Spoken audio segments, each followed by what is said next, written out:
show off, putting it down with my favorites, man. Nodfactor, much love, much respect. Let's go. Extended play, man. It's my 5th solo album. It's like a compilation. Probably the longest I've ever taken on an album. How long? Started one way. I mean, it probably took like a year, but it started one way, went another direction. Now it's how I want it to be. And I got everybody on it, man. Action Bronson, Joey Badass, Raekwon, Black Dot. Black Dot destroyed anything I've ever seen in my life. He called me, he goes, yo, I'm outside. I walk outside, he gets out of his car, walks into my crib and goes, yo, I'm ready. Like in 2 seconds. Spit 32 bars in one take and goes, yo, I gotta go. He was in my house for 4 minutes and like obliviated it. It's funny because the first record I did on this album, and it's the first one I announced too, it's called The Spark, and it's with Action Bronson, Joey Badass, and Mike Posner. And when I did that was the first record I actually did for the album. Action had come through and he laid his verse, and I didn't really know what to take the record, and when you hear it, it's like a laid back, it's the most laid back record on the whole album. And I actually went back and reworked it with some harder drums before I turned in the album. So it still fits in. It's like, it goes, you know, it bangs now, but originally it was real laid back. But saying that, it's because the rest of the album is real aggressive, like grimy, street, East Coast hip hop. There's actually a record that we did after I turned in the album that I thank God I got it to the mastering in time. It wasn't even on the album. It's the song Flatbush Zombies and Smith & Wesson. This is like coming across the finish line because if you look at the success that people like Action and Joey are starting to get now, it's like that sound coming back to the forefront of hip hop is what I've been fighting for all these years.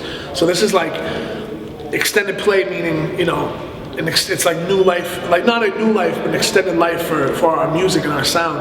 And everyone that knows me knows what sound I represent. So it's like the boom bap, keep it on, and I don't know if I'm gonna do another album like this. This might be it. From now on, I'll just do people's, you know, an album with so-and-so like I have been doing. But the compilation albums, it's like, I feel like this is my 5th one, you know what I mean? For the studio rats, what's the biggest mistake you've made in the studio and how'd you fix it? It's on this album. I'm not even gonna tell you what song, because we fixed it for the digital version, but on the CD version, a whole verse is missing.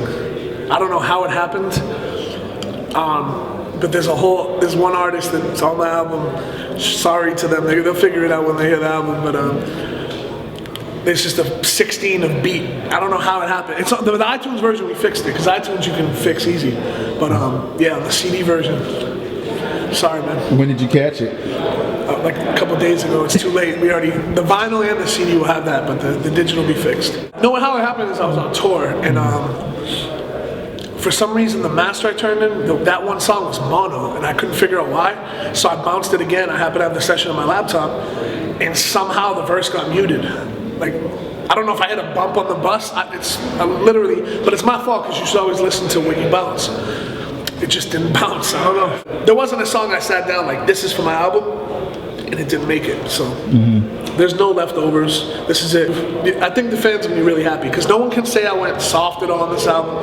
No one can say I made any attempts to make radio records or any of that. This is straight scratching, boom bap, dirty samples, all that.